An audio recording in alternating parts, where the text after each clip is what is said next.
pessoal, eu sou Fabiana Barros. Hoje a gente vai bater um papo sobre como acalmar o ego. Em primeiro lugar, a gente precisa entender como ele se manifesta, né? Para que a gente possa acalmar ele, para que a gente possa identificar e não deixar ele tomar conta dos nossos pensamentos, tá? Na verdade, o ego não é algo ruim. Ele faz parte desse pacote, né? Que é o nosso receptáculo, para que a gente manifeste a nossa existência. A gente só precisa aprender a entender como que é o funcionamento dele, para que a gente não deixe ele tomar as decisões no lugar da nossa centelha divina ou do nosso eu superior. Bom, então vamos lá. Como que a gente identifica o ego? O ego, ele pensa com limites. Ele não consegue ultrapassar os limites que são impostos a ele. Então, ele vai sentir medo, ele vai querer controlar, ele vai querer julgar, ele vai se julgar, se culpar.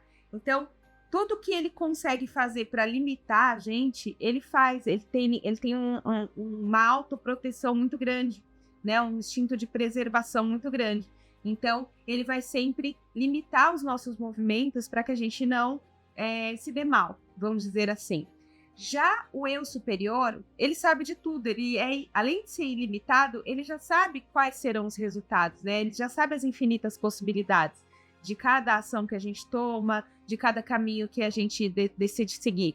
Então, ele nos incentiva, como a vontade dele é que a gente seja feliz, né? Como o maior objetivo dele é nos auxiliar para que a gente seja o mais feliz possível.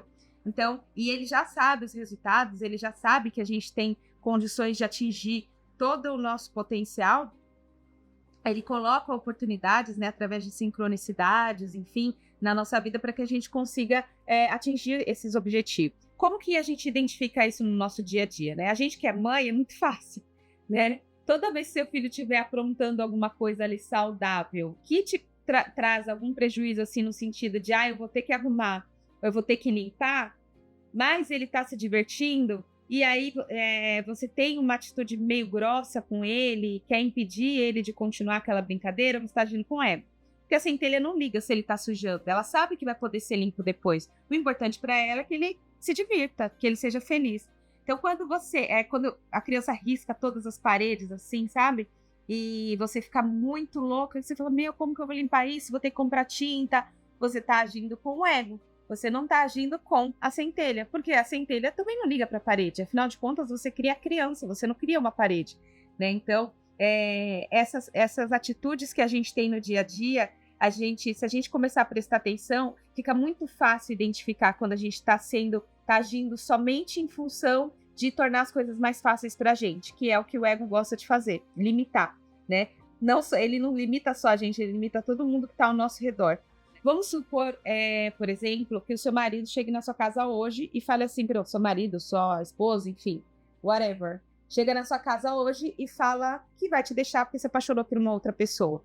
O que você vai pensar? Qual que vai ser sua sensação e como que você vai agir nesse momento? Você vai brigar? Você vai ficar revoltada? Você vai chorar? Enfim, qualquer um chora, mas você vai espernear, você vai negar aquele acontecimento, você vai querer prender ele, você vai querer reverter essa situação, ou você simplesmente vai ficar triste, sem recolher, passar o seu tempo, mas vai pensar, se é o que ele quer, eu não posso fazer nada, porque eu não posso controlar uma outra pessoa, né? Se aconteceu isso comigo, foi um livramento e algo melhor virá, ou eu devo ficar sozinha mesmo, porque eu serei mais feliz. Então, essa diferença entre atitudes e pensamentos fazem com que a gente entenda o que é o ego e o que é a centelha, tá? Vamos supor que um rapaz, ele cresceu gostando de cozinhar, desde criança ele fazia uns pratos com a mãe dele, sempre foi a paixão da vida dele fazer isso. E aí, com o passar dos anos, né, como a vida vai levando a gente para os caminhos que a gente tem que se anular às vezes, né? Ele acabou virando, vamos supor, contador. Mas sempre com aquela vontade, com aquele negócio, aquele desejo. Então, ele sempre está ali presente, né, nos eventos, cozinhando, enfim. Ele sente o maior prazer em fazer aquilo. Ele sempre pensa, poxa vida, eu gostaria tanto de ter sido um chefe de cozinha, gostaria tanto de ganhar dinheiro com isso, mas eu tenho que ser contador porque eu já sou profissional nisso, já tenho uma carreira, já ganho dinheiro, consigo sustentar minha família. E aí, de repente, chega um amigo para ele e fala assim, olha, eu sei que você gosta de cozinhar, eu sei que sempre foi seu sonho, eu tenho um capital aí que não é muito grande, eu posso abrir um local modesto, tô pensando ali em abrir um restaurante modesto, assim, sem muita pretensão, mas se você for comigo e tomar conta da cozinha, de repente, se crescer um pouco mais, você pode fazer mais alguns cursos e, de repente, pode se tornar um restaurante, enfim, e realizar os nossos sonhos aí financeiros, nossos sonhos de vida. E, imediatamente, ele fica super feliz, eufórico, mas vem aquele sentimento de eu não posso fazer isso. Eu tenho meu emprego, seria loucura largar um emprego estável para poder investir num sonho. Seria egoísmo investir num sonho que é só meu e deixar meu filho, minha mulher ali vulneráveis, né, sem uma fonte de renda.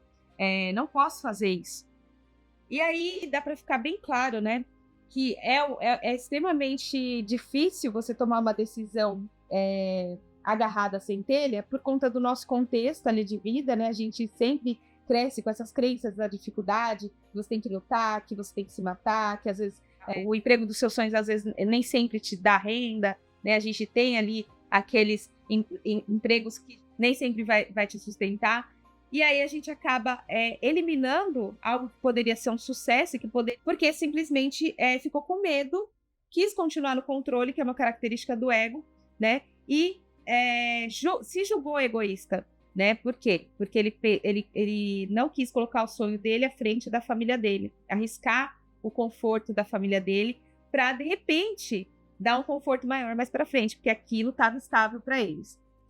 Tanto é que muitas pessoas de sucesso, elas passaram por dificuldades, elas abriram mão de algo estável para se arriscar fazer alguma coisa maior.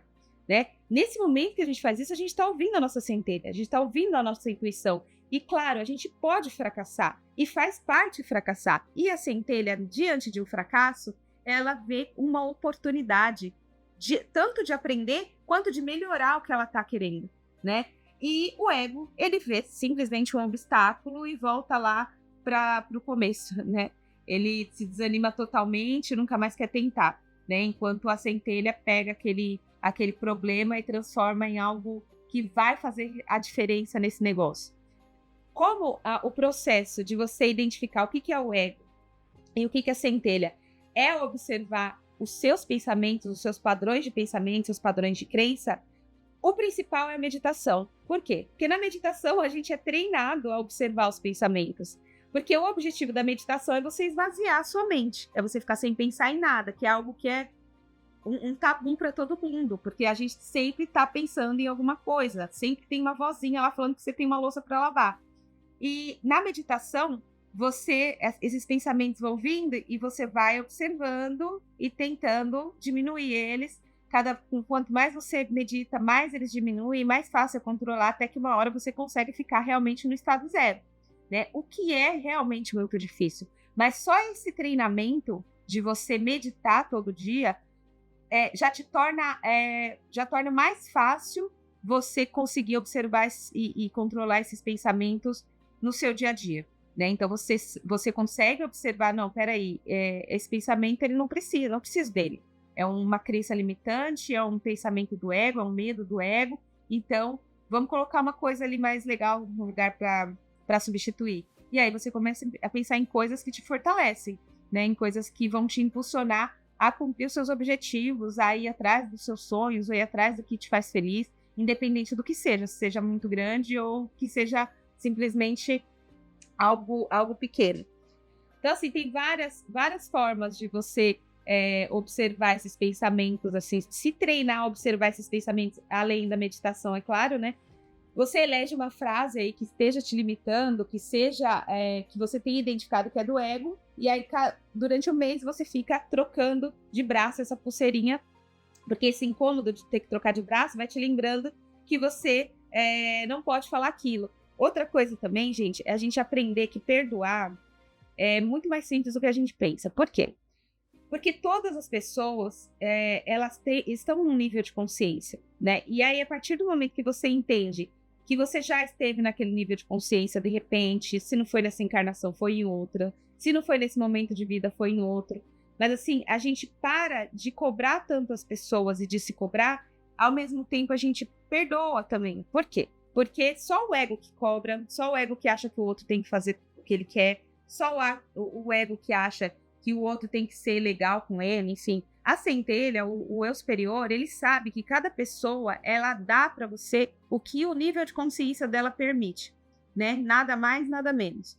Então, você já esteve em níveis de consciência também em que você fez várias coisas ruins para as pessoas, né? E você, obviamente, quer ser perdoado, né? Então, você só simplesmente entende que a pessoa, você não precisa cobrar nada de ninguém, ninguém precisa te dar o que você quer.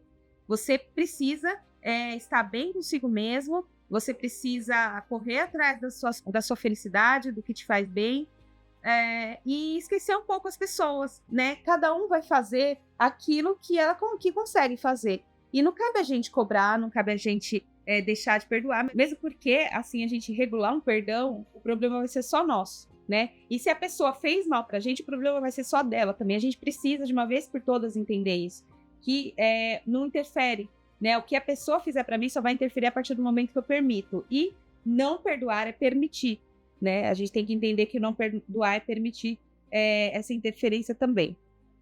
Bom, então, gente, o ego também, o ego é que não perdoa, né? A centelha, ela sabe que cada um contribui para o mundo da forma que consegue. As pessoas dão o que o nível de consciência delas permite elas darem. Então, não cabe a gente julgar, não cabe a gente deixar de perdoar, porque não perdoar faz mal pra gente, não pra pessoa. Assim como quando ela ofende a gente, ou quando ela faz alguma coisa de mal pra gente, também faz mal pra ela, não faz mal pra você, não deve te atingir. Né? Se tá te atingindo, é porque você tá deixando o ego ali na frente, né? A partir do momento que você deixa a centelha tomar conta, não te atinge mais. Porque você entende, simplesmente, você não precisa, né? Você não cobra, você não julga, você simplesmente vive sua vida de forma plena, procura ser o melhor que você pode para você mesmo e acabou, né? E aí, a partir disso, você também consegue ser melhor para as pessoas, tá? Então é isso, gente. Não esqueçam de se inscrever aqui no canal, a gente sempre vai postar mais conteúdos. Fala aí para mim o que vocês identificam que é um fruto do ego e o que é um fruto da centelha. Deixa aí embaixo nos comentários, que aí a gente vai conversando, tá bom? Um beijo!